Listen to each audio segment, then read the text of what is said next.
All right, everyone, welcome in to Two Countries, Two Americas, All Sports.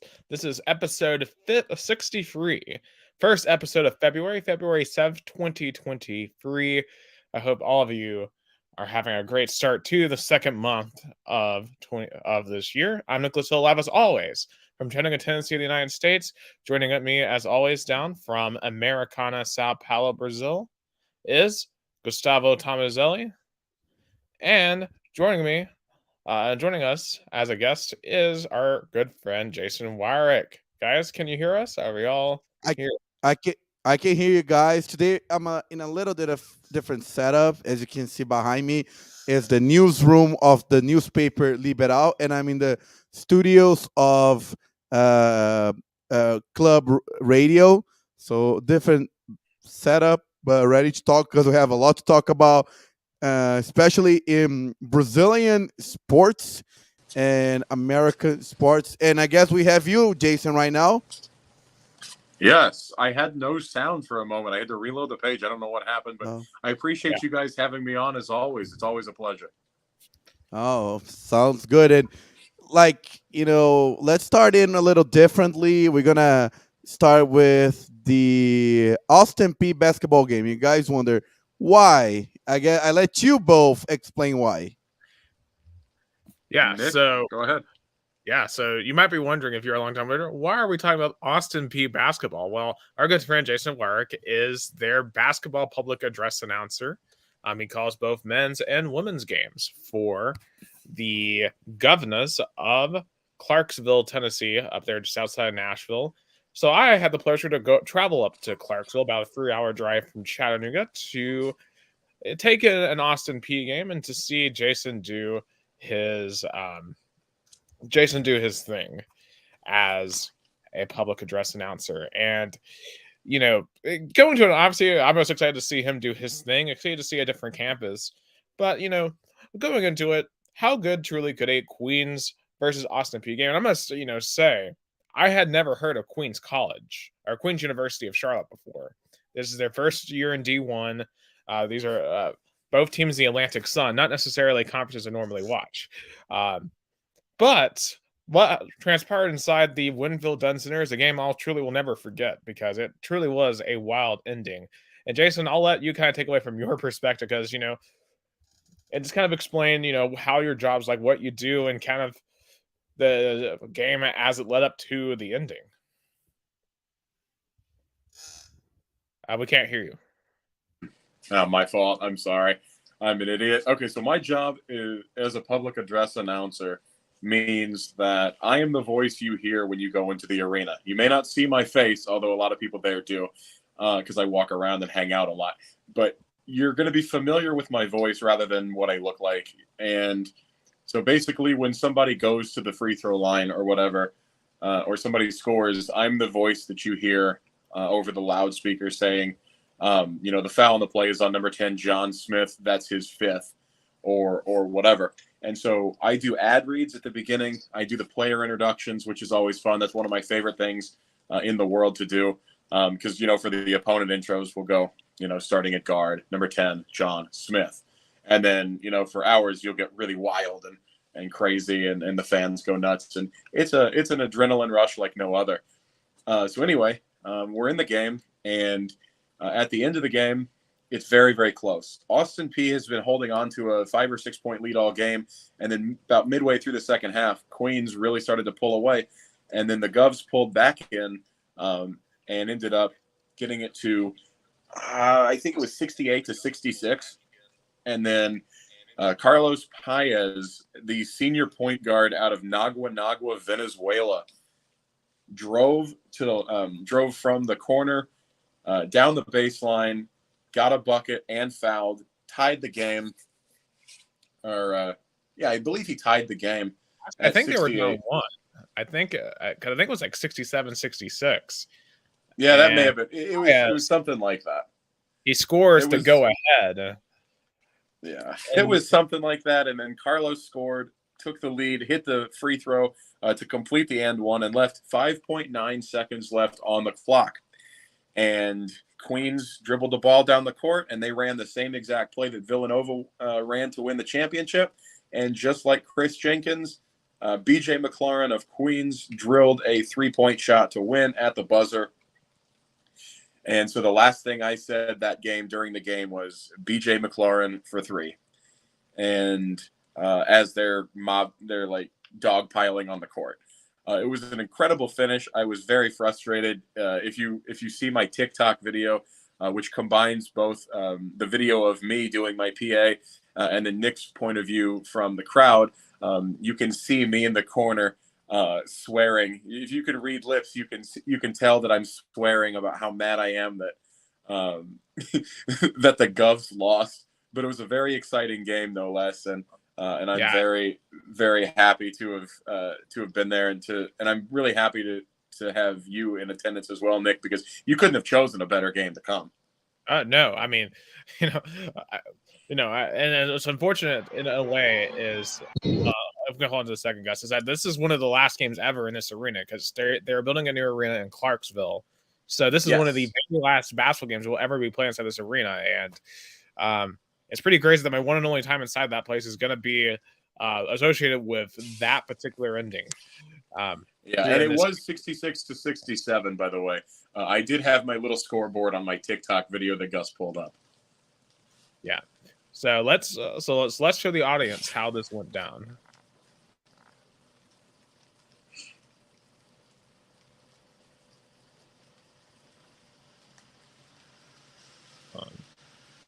Should be audio. This too.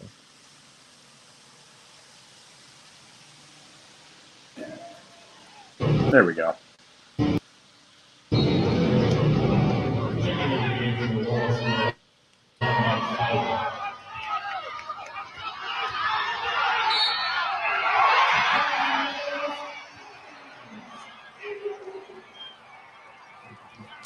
So there's Carlos. Now on the play is on Queens #1, Mike Fowler. That's his 5th.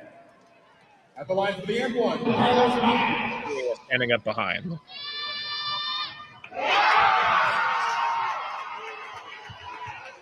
Six seconds.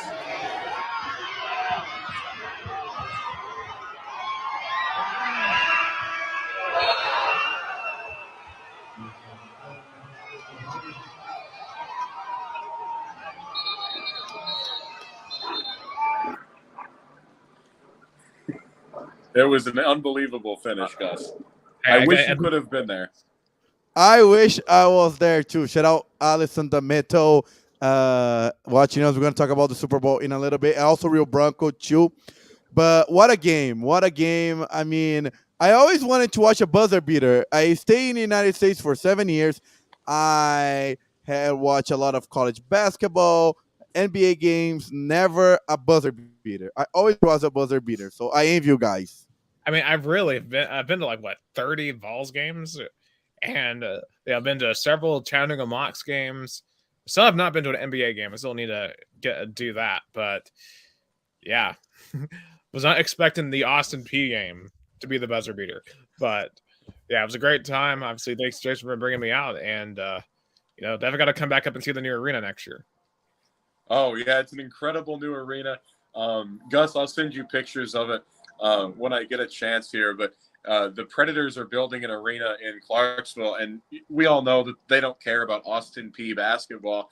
So what that tells me is that the Predators are planning to bring ice hockey to Clarksville, Tennessee, and I assume it's going to be either their ECHL affiliate or their AHL affiliate will be playing in Clarksville, because the arena actually already has hockey boards up and everything. So they're definitely bringing hockey to the city in some way, shape, or form. But I assume it's going to be one of their minor league affiliates is coming to Clarksville, and I think it's great for the region of Tennessee. See, I didn't realize that, and that makes so much sense to really have one of your affiliates, because there's, I mean, I also have like Huntsville, and I know Knoxville is a minor league team, but it's an unaffiliated minor league team in Knoxville. Yeah. Let me real quick touch in something that's very important there.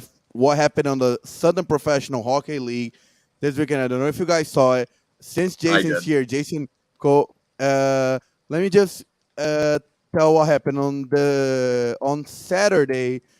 The Southern Professional Hockey League on Sunday announced the Quad City went to Vermilion County game that was scheduled for Sunday and was declared forfeit in favor of Quad City.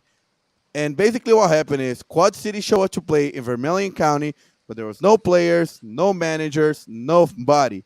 There was first a penalty for Vermilion County, and then the game was forfeited. The win the Quad City, and it was supposed to be skate for fans night. The fans were supposed to be skating with the team afterwards, but that didn't happen. Only happened, but the Quad City squad step up and they skate with the team. So I want you guys' opinion on this because that's very bad. I don't recall ever something like this happening in America.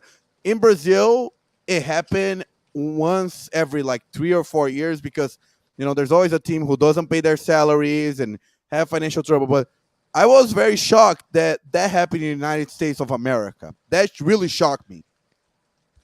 Yeah, so unfortunately, the reasoning behind this is the Vermilion County Bobcats, based in Danville, Illinois, have folded as a professional ice hockey team.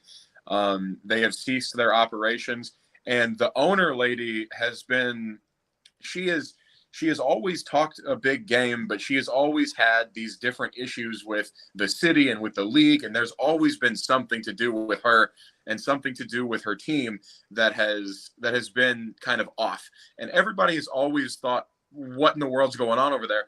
Well, apparently she knew just about as much about running a hockey team as we thought she did, which is none. And so unfortunately, the Vermilion County Bobcats have ceased operations, but the reasoning behind why the Quad City Storm showed up to the arena, they knew that the game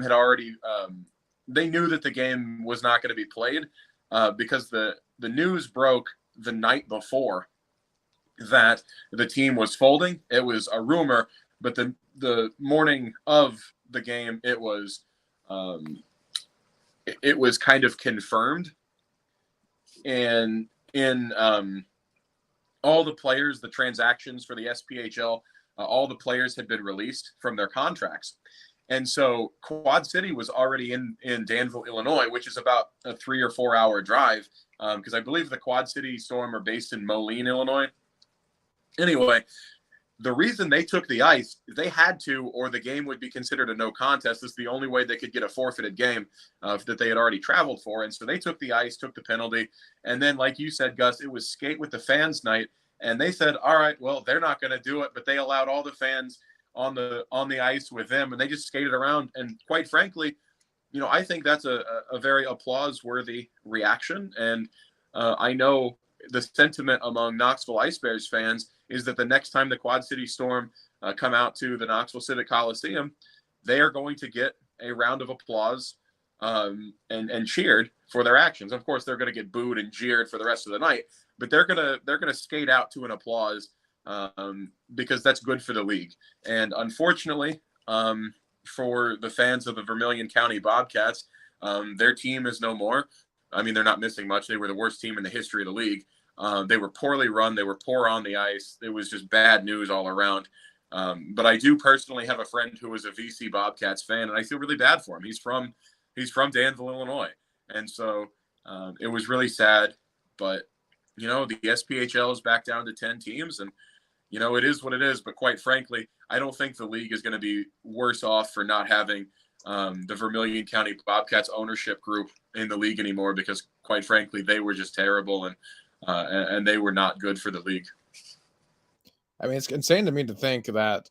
I mean, the first problem is if your professional team has county in it, you sound like a high school. Well, the reasoning behind calling them the Vermilion County Bobcats is they didn't want to go by Danville because they already had the Danville whatever. So they just went by Vermilion County to try to, it sounds like besides high school sports, the only other teams that have county are soccer clubs in England that I know of, at least. I mean, it's just, it's definitely weird. It just sounds like the whole thing was kind of poorly ran. And that really makes no sense either. If there was a previous team that folded and they wanted to distance themselves from that, I mean, you gotta embrace the city that you're in, or at least embrace the region. Like, the Patriots can get away with it because New England is a proud region that's by themselves, or Florida is, as a state, is its own separate culture. But Right. I don't know, County. I don't know. It sounds amateurish from the name. Like Knoxville Ice And Bears, sound like a professional hockey team. The Huntsville, I forget whatever their name are. They The sound like Huntsville Havoc. yeah. The but Northern doesn't sound like one. but but for me, what shocked the most is that this is something that I kind of expect in lower divisions in Brazil. I saw games that have been forfeited because teams didn't pay their salary for their players, or but that's something that happened in the lower division in Brazil, where we kind of fortunately expect things to go, unfortunately sometimes south in terms of paying players or management organization. I never expected in the United States professional league. I know it's still like a minor league team, but it still is a professional team. That players that, although they are not as compensated probably as they should, they still have things to. And the thing I didn't found out the most is that, and I'm trying to reach the players. I send a message to the players like, are they being paid, or are were they compensated? What's going to happen with the fans right now, or the people that bought season ticket holders? What are they going to happen to them? Like what is the next step? Like, it's something that I'm really curious about. There's going to be a lot of lawsuits, Gus. And another thing, the SPHL's commissioner and upper management are going to be a lot more selective in giving expansion franchises to. That's for sure. I mean, you got to think too. These are not like highly paid NHL players. I mean, these are minor league players. So I can only imagine that a lot of these people were probably having to have side jobs, and now they got to uproot themselves to move on to a different team if they can find a different team to be a part of. I mean, it's just a bad deal all around. Yeah, a lot of their players most of their players will end up just kind of scattered throughout the league. And I know Knoxville, the sentiment is there's a couple of guys that are on that team that could be of very big use to the Knoxville Ice Bears. So I assume the Ice Bears will sign, 2 or 3 of them probably, and so will every other team in the league, and they'll call it a day. Yeah, for me, this story shocks the most is that, as professional as sports look in the United States, and something that here in Brazil we take very highly. Like, I talked to a lot of friends that cover sports, and they all talk highly about how the United States is an example of professional sports. How America is the best country in the world to make sports something entertaining and valuable, but they are not immune to amateurism in terms of running a sports team. They're not immune. Right. There's going to be cases like the Vermilion County Bobcats. Unfortunately, as though the United States is highly, there's going to be cases like that. Unfortunately. Yeah, and the really unfortunate thing is most people that were invested in the SPHL saw this coming a mile away. Just with how their team had been operated, and then as recently, as early, I guess, as about a week ago, there were grumblings that they weren't even going to play next weekend, and I asked Chris over at WUTK to ask Coach Clark of the Ice Bears if he had heard anything on the rumors that the Vermilion County squad may be folding, and unfortunately, Coach Clark was not on that particular day on the show, so we didn't get to hear from him. But this was a known thing, and it's gutting for the fans that they had. Not that they had very many, but they had a diehard support. It was kind of a cult following. From what I saw, there was a small but a cult following, because I followed the SPHL Facebook group since the days of WTK. SPHL fans, yes, yep, and there were always not rumors, but they are always rumblings and always discussions. Like, Vermilion County was always up there for the least amount of home fans showing up. Always talk about how it's a weird environment, So there was kind of, it was something that came out of nowhere. There was kind of like this. There are people that saw it coming. Unfortunately, sadly, they folded in the middle of the season. I was hoping that at least they couldn't finish the season, but I guess they weren't sustainable enough to finish a season. It's like it reminds me of the AAF, Gus, if you remember that, the startup football league that Oh, was the played in the spring. It's the Alliance of American Football. Yeah, the Alliance of American Football, and they played about 8 games and then folded. The entire league folded. And you talk about the United States being kind of the beacon of hope for what sports can be, but it also, very often does have these situations, and it's very unfortunate. Nobody wants to see their team go away. Nobody wants to see any other teams go away because, for the Ice Bears, I'm a fan of them, and I want to see them whoop Vermilion County. I don't want to see Vermilion County cease to exist, and so it's very sad, but it is something that happens, and we move forward. I'd say I've seen it. It reminds me of some situations in NASCAR of like small teams folding in the middle of the year, or sometimes folding in the middle of a race. I mean, as Jason said, this type of stuff happens sometimes even in the U.S. And just hopefully for anyone that's considering ever going into a sports venture, you better have a good plan and know what you're doing. Amen to that. That's applied internationally, because here in Brazil, unfortunately, and I'm going to get that later, there are teams that were in the 3rd division in the state of São Paulo, and now they're not even going to participate professionally. And I couldn't even imagine that, because here, just bringing kind of example, Olympia was a team here in the countryside of São Paulo. They were in the 2nd, 3rd division, the 3rd division state of São Paulo until last year. Then they were relegated.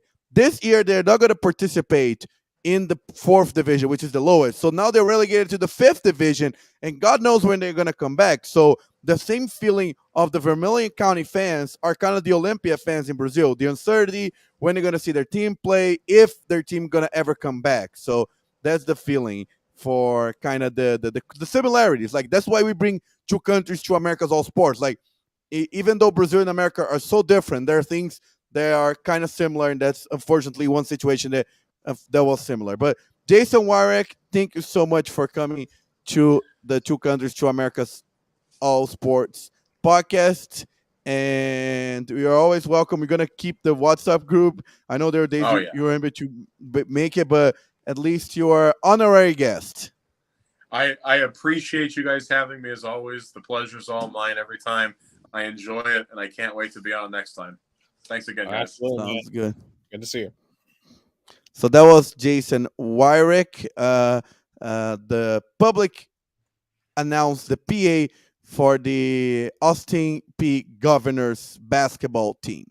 So now we're going to do a little different. We're going to move to Brazilian topics, because the first time ever that me and Nick were able to watch a Brazilian team play simultaneously live, as Flamengo play against Al Hilal in the semifinals of the FIFA Club World Cup. And boy, oh boy, I guess only the diehard fans of Al Hilal believe it, because I tell you, I did not believe that result, and it still shocks me. But incredibly, Flamengo lost 3-2 to Al Hilal. 2 goals from Salim Al-Dassari, another one from Vieto, and Pedro scores the Flamengo goals. But I want to hear you, Nicholas Hill, first, because you're watched the full game. I want your thoughts on this humiliating elimination of Flamengo. So, and obviously my impression of Flamengo coming into this match, with Victor Pereira, the Portuguese coach, my impression of when I finally got to sit down and watch a Flamengo game would be that Flamengo, would be able to utilize their superior talent in this game, because you graciously told me that Flamengo had the better talent here. They should defeat a team in Saudi Arabia. You got to remember, this is not even the Saudi Arabian team that signed Cristiano Ronaldo. So this isn't the most talented Saudi Arabian team. And it's not like Saudi Arabia is necessarily the cream of the crop in the world in terms of soccer talent. I know they're getting better. And I'm curious to see if this game maybe jumpstarted it, because you think about it, they I just mean, they have the momentum of I Cristiano guess Ronaldo. I guess there's a lot of events for Saudi Arabia soccer that was kind of interesting. I mean, they defeated the World Cup champions. I mean, they beat Argentina. They ended up being the champions, but they can still proudly say they beat the world champions. And they signed Cristiano Ronaldo, and now they're one game away for being the FIFA Club World Cup champions. Like Saudi Arabian soccer had really impressive landmarks. And it kind of makes sense because you think about it, Saudi Arabian soccer, Saudi Arabia has like unlimited money basically. So they can, if they really want to, they can really invest to make soccer better. And if you're thinking about Saudi Arabia, and I'm not going to go into a whole spiel about how much I disagree with their government and all of that stuff, but they're really trying right now to really recontextualize themselves on an international scale and really make themselves look more popular in terms of sports. And it really it's kind of like a Middle East strategy. You have Qatar to just host the World Cup and still owns PSG, but I think Saudi Arabia is kind of doing more in terms of developing their talent as soccer, not as much as their brand. I feel like. Yeah, and I think Saudi Arabia definitely has a ton of potential just because of the unlimited resources that they have. And for a team like Al Hilal, they're from Riyadh. I hope I said that right, the capital of Saudi Arabia. They certainly have those resources. But I don't think it was necessarily Al Hilal that necessarily dominated this match. Because to me, what really surprised me, considering that Flamengo is one of the top Brazilian clubs, considering they have the superior talent, was the discipline or the lack thereof of the discipline. What in the world were they doing? I mean, literally both of the goals in the first half for all were penalty kicks, and both were like the first one. There's no doubt that Mateuzinho, pushed the player. The second one, I see you right now. It wasn't a fortunate situation, but Gerson really stepped into the Al Hilal players. He attacked the player, not the ball. Like you have to attack. Yeah, it was probably unintentional, but with the VAR right now, this is the kind of situation the VAR is gonna call and ask for a penalty. The kind of VAR penalty. Absolutely, and they were just getting. They were just as you were saying, they were getting baited into those calls. And then when they were down a man, they didn't really have a chance from there. I mean, Al Hilal just kind of made them look stupid on their third goal. I mean, there was like a 3-on-1 breakaway and about as easy as a goal as you'll ever see. And it's really interesting, just like having the English commentary of this. It was on Fox Sports 2. And they're around the 60th minute, they're like, oh, the city of Rio de Janeiro is really nervous right now. And I told you that, and you definitely had, and like what was actually being said down there in Rio amongst Flamengo. When they scored the third goals, I was also listening the play-by-play by the Rio's most popular radio station, Radio 2P. That's the primary popular radio station. And the play-by-play announcer was in disbelief. The commentator that was he's so popular down there. He was once a Flamengo head coach, even though he never played soccer, just because he was such a legendary commentary. He was giving up. He was saying that was the most shameful game Flamengo ever played. The Flamengo did not perform the way they should. He was like calling down the game when it was like 3, like even I think it was even before they scored the third goal, like how disappointed they were. Because as you say, Al Hilal play a great second half in doing counterattacks just perfectly. They execute, like, credit to Ramon Diaz. Like, he did a tremendous coaching job as analyzing Flamengo. Like, I feel like, what's funny? He probably studied the Flamengo game versus Corinthians in the Brazilian Cup that Vitor Pereira coached against Flamengo as a Corinthians, and he executed kind of the same. Like, keep the ball, go hard on counterattacks. Keep the ball, go on counterattacks. Like the way Vitor Pereira played in the Brazilian Cup final for Corinthians, that's how Ramon Diaz played today. I feel like it. Like, so Vitor Pereira was. That goes back to discipline because counterattacks work best against undisciplined teams. So if you're disciplined, even you can withstand the counterattack. Yeah, like, and it was so funny that ironically the strategy that Vitor Pereira used and almost worked in the Brazilian Cup final against Flamengo now backfire him as a Flamengo coach, and I have to address him. Or is there anything you want to talk about the game before? No. I want to hear this. I mean, there's probably like for today was Corinthians fans vindication. Like for Corinthians fans today was vindication day, was revenge day. Like Corinthians fans are not mad at Flamengo. Corinthians fans are mad at Vitor Pereira. Corinthians fans see this as like like karma bites you in the A. Like you betrayed us and see what happens to you. Corinthians karma is real, and I feel like I don't know how long he's gonna stay in his job because Paulo Souza, you know, he as bad as he started this year, did not have a loss like that. And Vitor Pereira is not known for being popular with the players. Like I think the Flamengo players gave them all, but I don't know how much they're gonna keep that with that loss like that. And I think it's just exposed Flamengo's stupidity of changing a coach when you have 2 months. Like, look how Flamengo's stupid. Flamengo changed a coach in the middle of vacation, in the middle of off season. So when they come back, they have less time to prepare, and a coach had to implement a new culture and play a do or die game. It's like NFL team had to change it's like an NFL team has to change a coach in a bye week, and then after the bye week, you play one regular season and the playoff game. Do you think that would work? Of course not. No, and you don't see good teams doing that either. Like Yeah. this is just a pattern I'm noticing with not just Flamengo but some other Brazilian teams.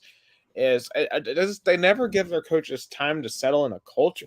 I mean, we complain sometimes in college football about coaches not getting enough time, but these guys really don't get enough time. And it's funny. Corinthians wanted to give Vitor Pereira more time, even though Vitor Pereira did not win a single title last year. Corinthians like, okay, Vitor Pereira, we want to see you on another season with an off season and time to prepare. But Vitor Pereira gave Corinthians a middle finger and went straight to Flamengo. So how can you blame the teams when the coaches they have a chance to have a second season on a very popular team like Corinthians give the middle finger to Corinthians and go straight to Flamengo like that? Like how? Yeah, you really can't. And for a loss like this and what it means, I mean, because I remember you talking about how big this Club World Cup is in Brazil, and Big. Clubs, and getting humiliated because like last and every other year it seems like the Brazilian team makes it to the final, and not recently, since 2010, 4 Brazilian teams were eliminated in the semifinals: Internacional in 2010, Atlético Mineiro 2013, Palmeiras 2020/2021, and now Flamengo 2022/2023. And then the other 2 times I think was Palmeiras 2021 and then Flamengo 2019 went to the finals. So like from the last 6 times, and Grêmio in 2017. So last 7 times a Brazilian team went to the FIFA Club World Cup. 4 times they did not make the final. Like I remember when Internacional lost in 2010 in the semifinals to Mazembe, and that was a shock. Everybody was like, "Oh my god!"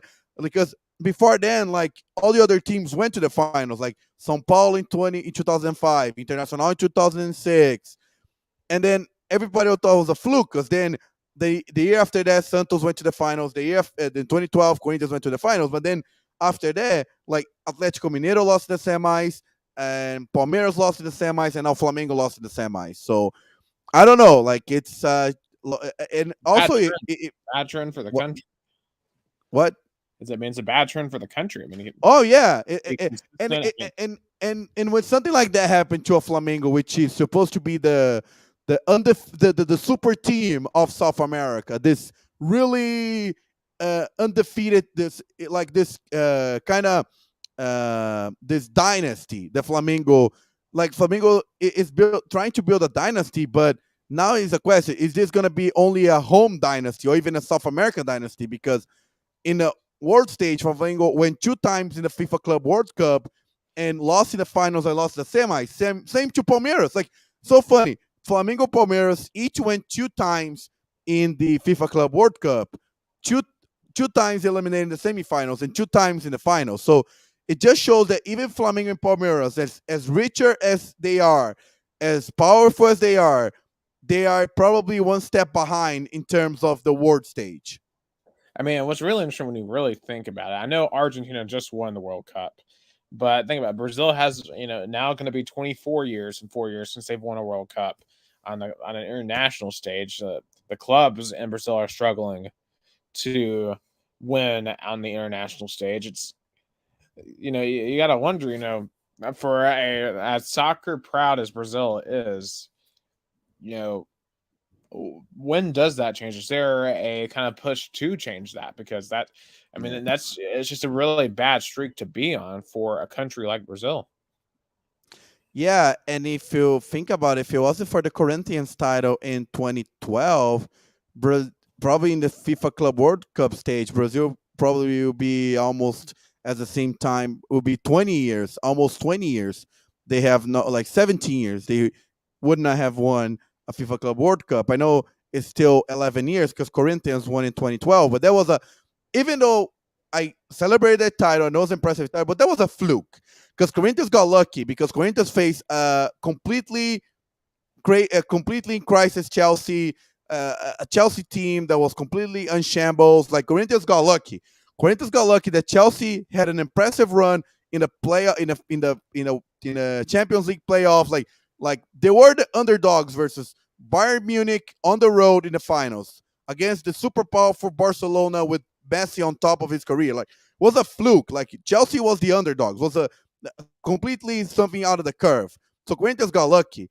But still, though, every time Chelsea wins the Champions League, it feels like twice. They're massive underdogs when they do it.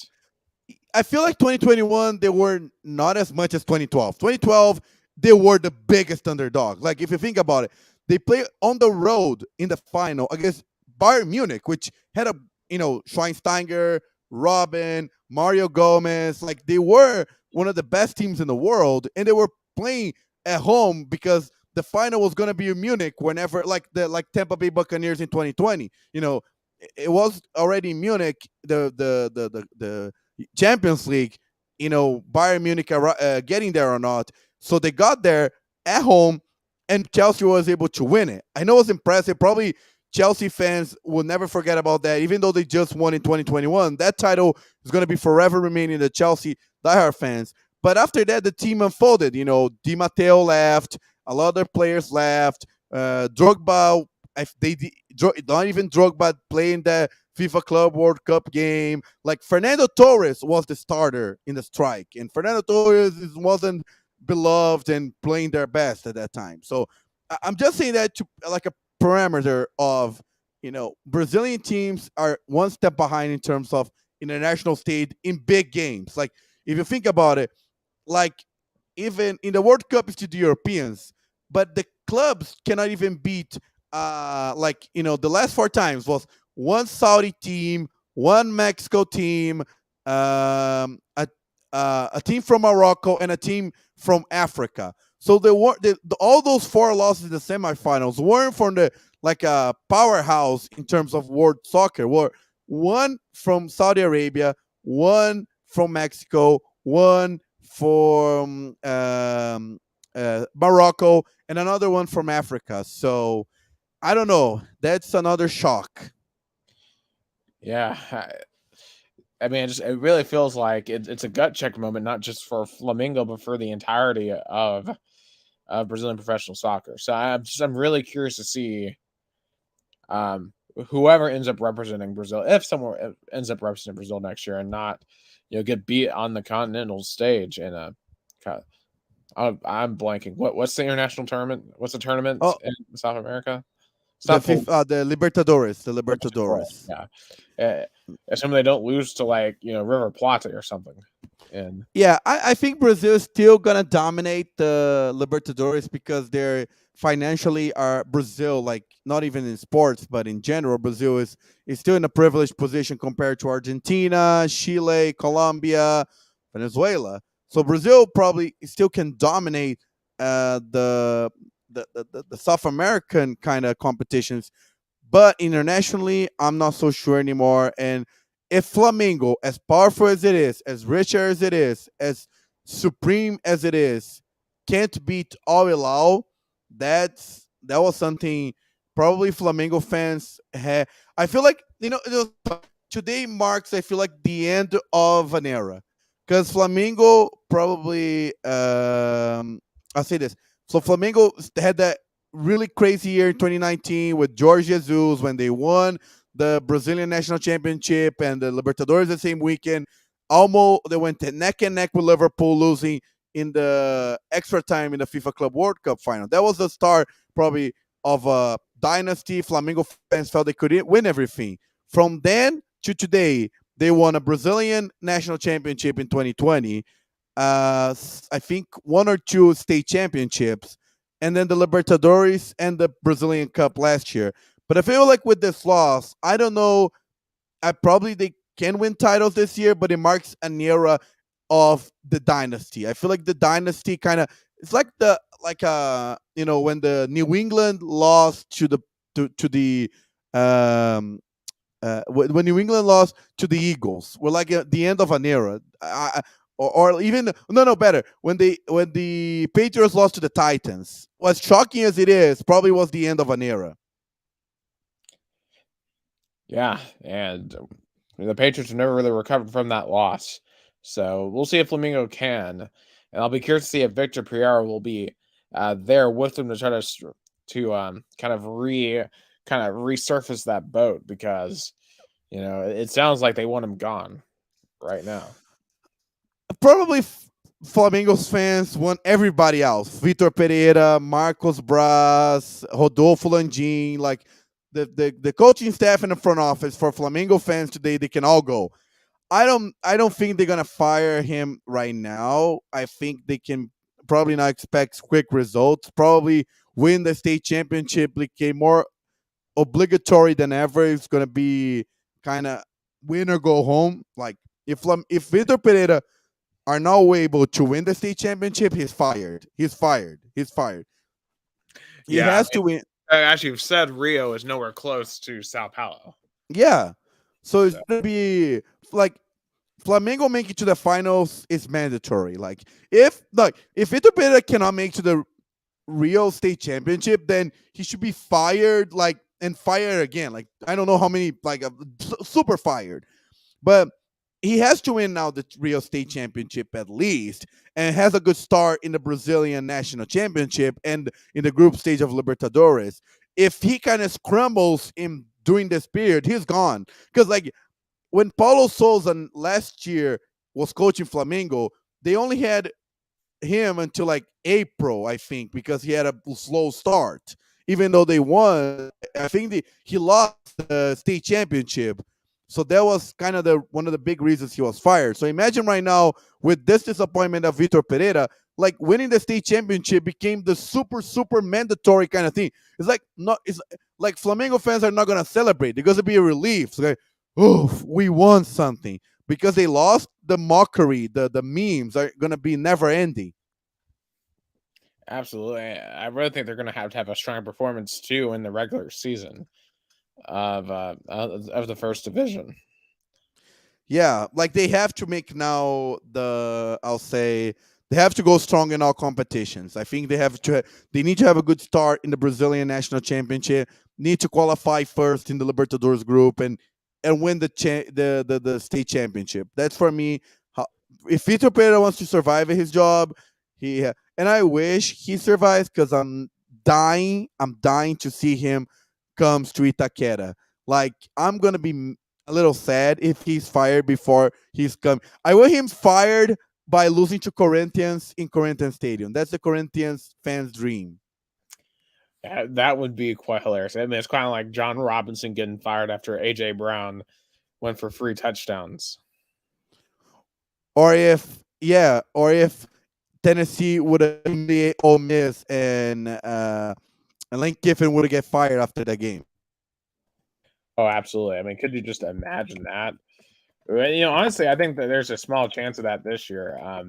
With Billy Napier, with how crazy things are going on in Florida right now, with their program and just how much of a disarray. If Tennessee rocks down to the Swamps and beats them, it's not going to be good for Billy Napier. Oh yeah, I know. That would be a dream. That would be. I don't know, but because it would kind of. I feel like it would be more as like a great timing for like fans but Bill Napier didn't screw Tennessee. Like if the only similarity is like if Tennessee would destroy Ole Miss in Neyland Stadium and then Lane Kiffin would get fired. That's the only similarity to the Vitor Or Pereira. if like Lincoln Riley went back to Oklahoma and Oklahoma trounced USC.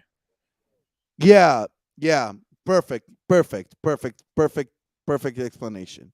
I mean, because they still call him they call him Tebow, the B out west. Oh yeah. And real quick, let me just go ahead and wrap up the Brazilian topics.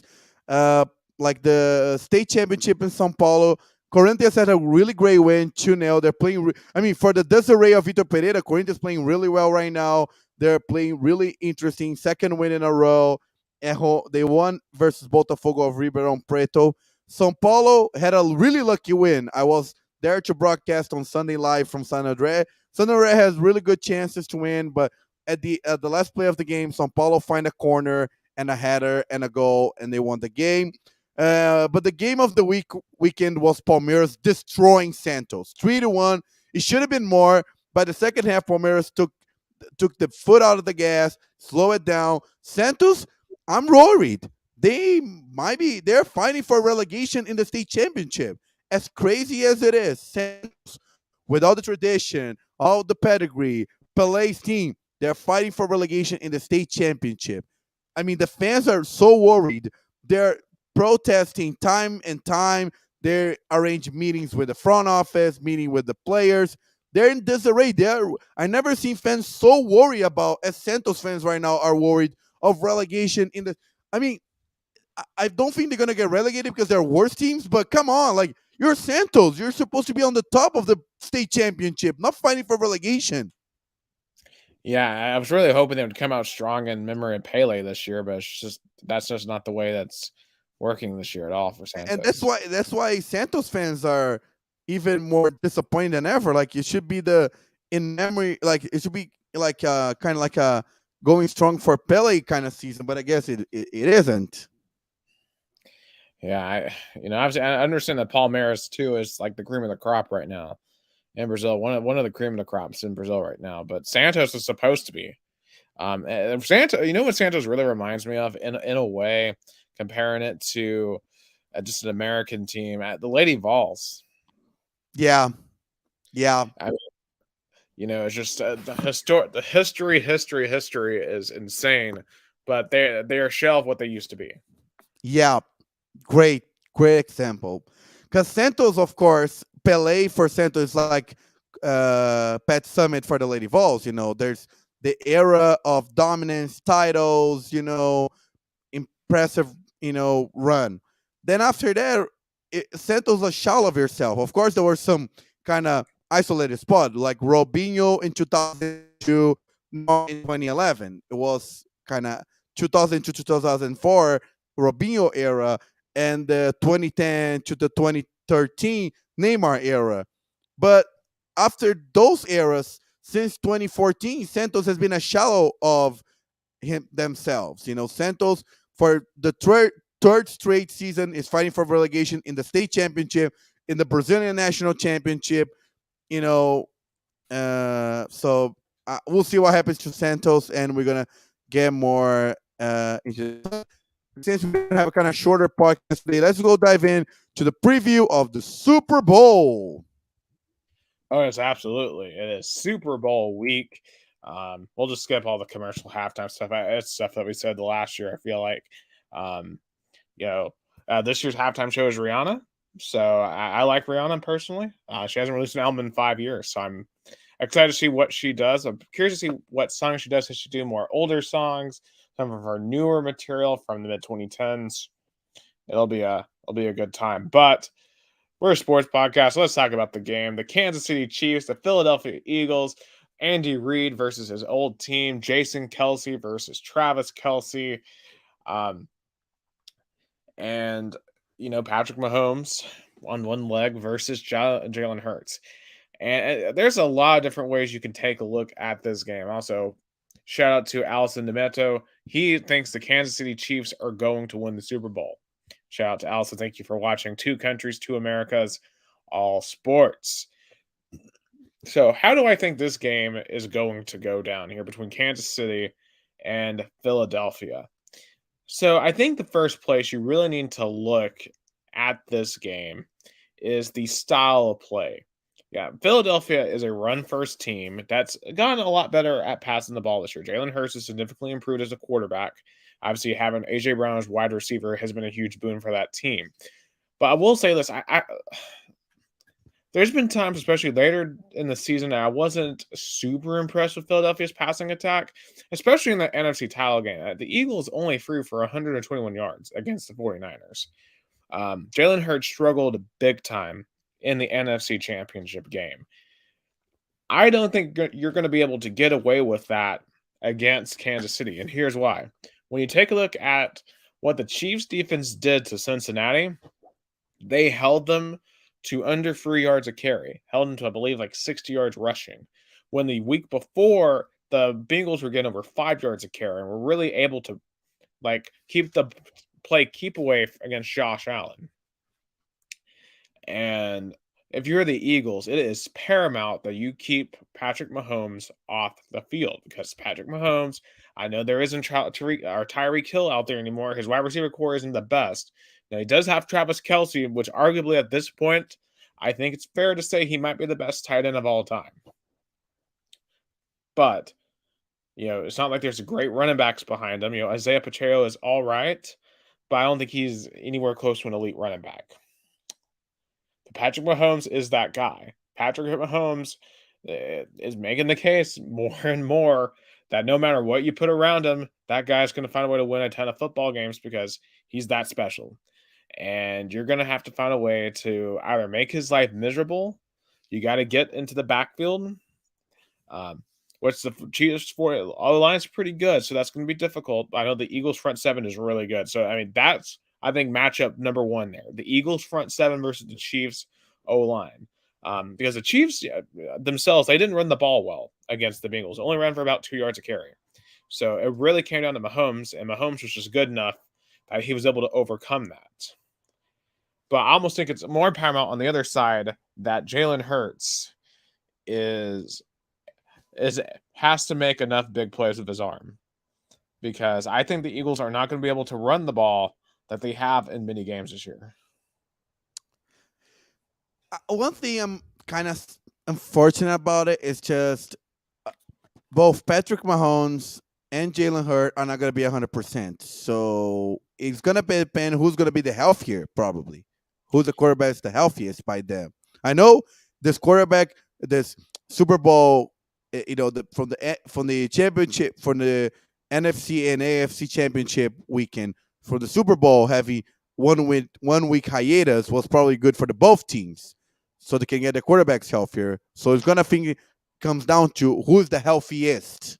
Yeah, and let's say both quarterbacks are 80%. Who would you rather have? I mean, I think most Patrick Mahomes. Yeah, most people are going to tell you that because I mean, Mahomes, his arm's not what's hurt; it's his leg that's hurt. So the only thing for Mahomes is he's kind of a statue right now, but even then, he remember he kind of had that run at the end that set up the field goal. So yeah, and I guess if the Chiefs O-line play a really good game, Patrick Mahomes is fine then. Oh, absolutely. Compared to what is on the other side for Philadelphia, that really need that running game going, or you really have A.J. Brown and Devontae Smith really go off in this game. I think but there's more on the line in my opinion, for the Chiefs than for the Eagles, because the Eagles, I think they're here to stay for a while. I don't think it's going to be the first of many trips, probably to the playoffs and divisional rounds and NFC Championship and the Super Bowl. I don't think this team's going to go anywhere because Jalen Hurts is still probably is going to be in his rookie contract, I imagine, for 1 or 2 years more, and they're low talent. So, but for the Kansas City Chiefs, I feel like they need to win this game to prove they are the dynasty, because even though they had a really impressive win over San Francisco 49ers in the 2019-2020 season, the 2019-2020 season, after that they came back to the Super Bowl, played poorly, lost the Patriots. Then they lost to the Bengals. So, and two bad losses. So now if they lose badly again, I feel like it's going to be a lot of question marks, because a lot of people say, "Oh, Patrick Mahomes is one of the greatest quarterbacks, and Andy Reid is a great coach." But if they lost, it's going to be another, staying in this kind of run. Oh, absolutely. And that's what we kind of discussed last week. This is almost a grudge match between Andy Reid and the Eagles. Whoever wins this game won the divorce. So, I mean, I think the pressure is massive here on Andy Reid. And, because as you said, to really be considered a dynasty, you got to win more than 2 Super Bowls. Yeah. I mean, they've been to 5 straight AFC title games. And right now they have 1 Super Bowl and 3 AFC titles to show for it, which is pretty good. But you really need that second Super Bowl. And for Patrick Mahomes, if you're ever going to remotely catch Brady, who beat you head to head, you got to win here to get to 2. So maybe set you up to get deeper down the line. So you can get to 3, get to 4, get to 5.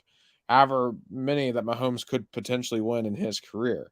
I really think this is truly one of their best opportunities, because I know the Eagles have looked really good all year. They're 14-3, but we have to remember they're in the NFC. I know the NFC East was really good, but the rest of the conference really wasn't all that. They didn't play the 49ers in the regular season, and when they got to play the 49ers, they didn't have a quarterback. The NFC North, their teams weren't very good. I mean, they played the Vikings and absolutely destroyed them in the regular season. NFC West, NFC South, of course, as we all know, was very bad this year. And when in the playoffs, they got to play Giants, who upstart. I think they still have a lot of pieces they need to figure out to truly be a Super Bowl contender. And the 49ers have had a quarterback. The Chiefs, on the other hand, had to go through an absolute gauntlet in the AFC. The rising superstar in Trevor Lawrence in Jacksonville, and with an injured Patrick Mahomes, still won. And then they had to outlast the team that knocked them out last year, that beat them 3 straight times, regular season and playoff. And they were finally able to overcome Cincinnati. And that, to me, kind of shows that Kansas City has the mental toughness to win this championship. Philadelphia has yet to be pushed in these playoffs. Kansas City is going to push Philadelphia. And my question is, will the Eagles respond? Yeah, that's a great question. How they would respond, because they know how Chiefs are talented, and they're a team that can play great from behind, and they can overcome a lot of the. But it's going to be an interesting matchup, because you have such a young coach like Nick Sirianni against the older coach Andy Reid. I think the last time we had like a matchup like that was Bill Belichick versus Sean McVay back in the 2018-2019 season. Yeah, well, I mean, definitely that was a culture smash for sure. No, it wasn't like I'm saying like a young uprising coach versus an old legendary coach. I mean, in a way, yeah, but I mean, their offenses are not entirely different. I mean, they are different. No, I'm not saying they play the style of playing. I'm just saying, oh yeah, right. Young generation coaching versus old generation coaching. Like the last time we had that was Sean McVay versus Bill Belichick, because then we had we also had Andy Reid versus Kyle Shanahan. It's kind of like young generation versus old generation. So, but if you think about it, the last time we had young generation versus old generation we had the old generation one, Andy Reid and Bill Belichick. Right. And I'm trying to think. Last year you had Zach Taylor and Sean McVay. So they were both young guys last year. And then 2020 was old with Andy Reid and Bruce Arians. Right. So the young guys are trying to. So can the young guy, this younger generation, build a winning streak Yeah, this year? I So think that's because this young generation with Sean McVay, Kyle Shanahan, Nick Sirianni, they're here to come. But I went head to head, and something that the media haven't talked about it. I mean, that the old generation still, and it comes head to head, had the last two Super Bowls with Bill Belichick and Andy Reid. So I don't know if it's going to be an advantage for Andy Reid, but I don't know. I'm just saying that this win for Nick Sirianni is not only important for him, but for the young generation to show they can beat the old generation when the game that matters the most. that's a really good point. Because I wouldn't really have thought of that, but I mean, if you think about for Nick Sirianni, it was really interesting thinking about his past because he was the Colts OC head coach. He came from, got fired, but he's out there really doing his thing in Philadelphia, and his legacy definitely could be made here. I mean, any coach that wins a Super Bowl has a really impressive legacy for him, and I think honestly, beyond Patrick Mahomes here, I mean, think about what this game means for Jalen Hurts. I mean, think about the story that he's gone through, where he's a 5-star coming out of high school. He goes to Alabama. He gets benched after winning a ton of games for Tua, ends up going to Oklahoma, gets drafted, and now he's here. I mean, if he wins the Super Bowl, it completes one of the all-time comeback stories in American sports. Gus, I think we may have lost him temporarily. But I'll just keep on talking until we get Gus back. But I mean, Jalen Hurts, and obviously too. I mean, just listen to what I'm saying right now. Like I have my doubts about Jalen Hurts on this stage, and I want to see if he can really cement himself here with a big win and a big performance. And the Super Bowl, it would be interesting if he wins this game. I think he would almost turn into a bit of a Russell Wilson, because Russell Wilson always has had that Super Bowl from 2013. And I could see him having a very similar career path if he wins the Super Bowl this year. Sorry, my internet was down, but who are you talking again? Sorry. Yeah, I was thinking of how if Jalen Hurts wins the Super Bowl, it's one of the all-time comeback stories in American sports, considering what happened to him at Alabama, going to Oklahoma, rebuilding his career there, going to the Eagles, and if he completes by winning the Super Bowl, and if he were to win, then he's winning it at a similar point in his career that Russell Wilson won his Super Bowl, and just how similar that those two careers are starting to line up. Oh yeah, I think so. I think they can have because both came. I think even Russell Wilson came more out of nowhere than Jalen Hurts. Jalen Hurts had a really good successful career in college. I didn't even think about that. What? They both transferred in college too, because that's insane. Yeah, he might be the next Russell Wilson. Yeah, that game might change a lot. I mean, we have so much narrative for this game. It's going to be interesting. Unfortunately, I'll probably not watch, I guess, the first half because I'll be covering a soccer game. But if you can give me update, I would appreciate, because then I'll keep my audience updated.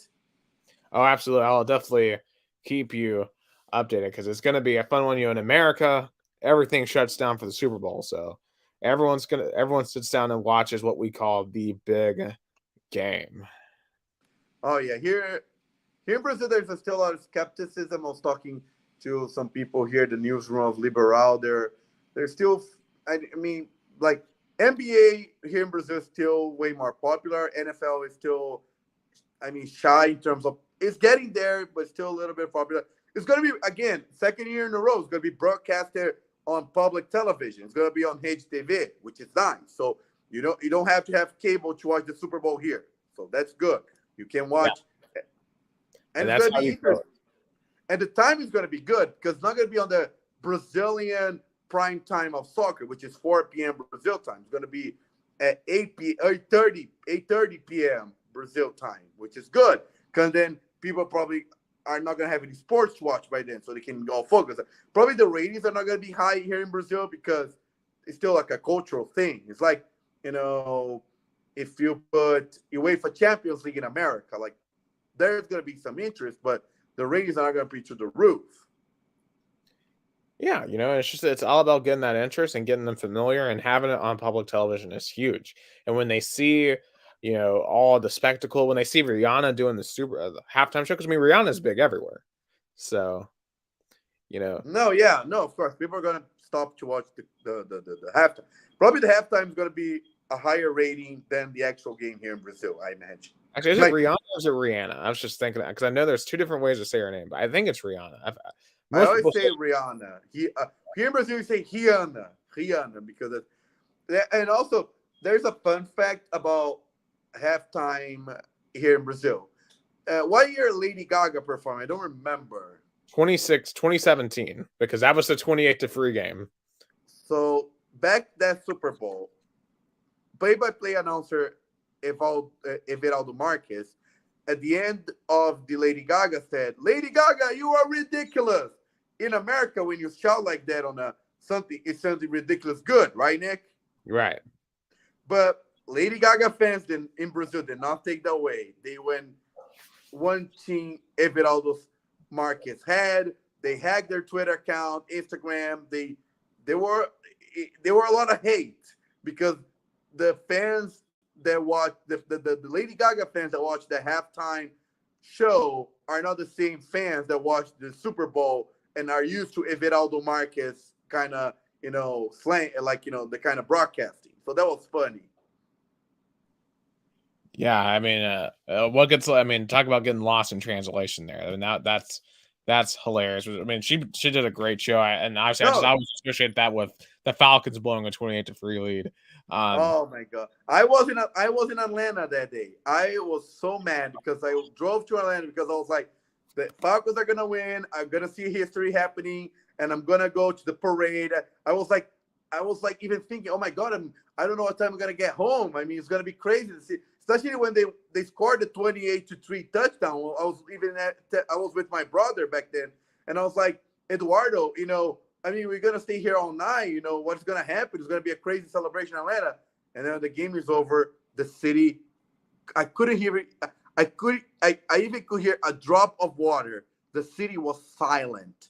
There was nobody on the street. It was silence everywhere. Yeah, I mean, here in Chattanooga, there's some Falcons fans here, and they were all very depressed the next day. Literally one of my best friends from high school, he turned to me and he was like, well, at least Lady Gaga was good. And that's why I always am going to remember that, because I remember him telling me that.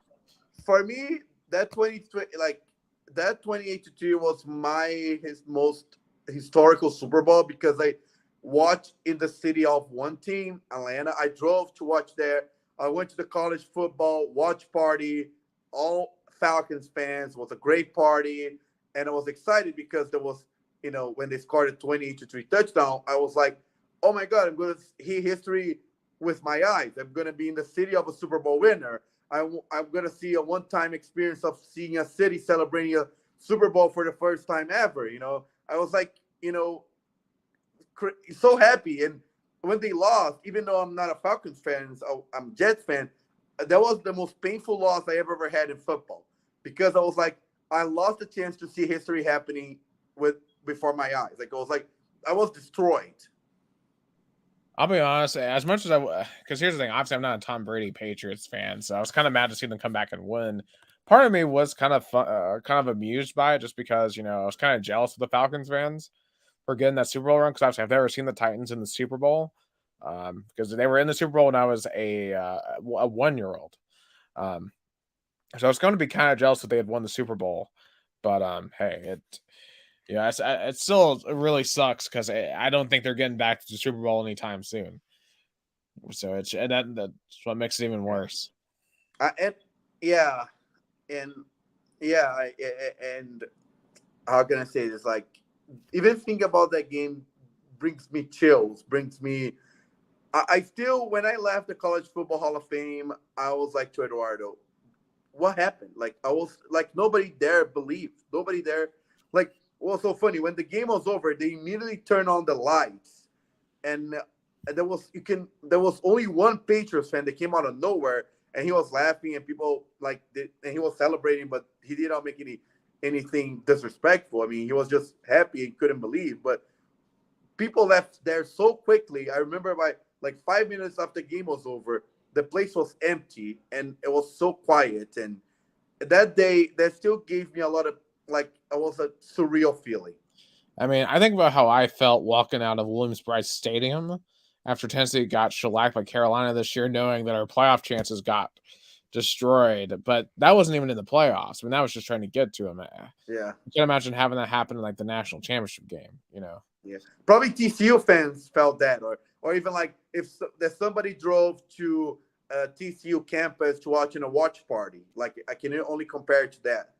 Right. Well, at least it wasn't like a heartbreaker at the ending. At least you knew that thing was over in the second quarter. So, you know. That's true. But anyway, it's going to be a great game. 8:30 p.m. Brazil time, 6:30 p.m. Eastern time. This year's going to be on Fox in Brazil, Yep, in Fox. America.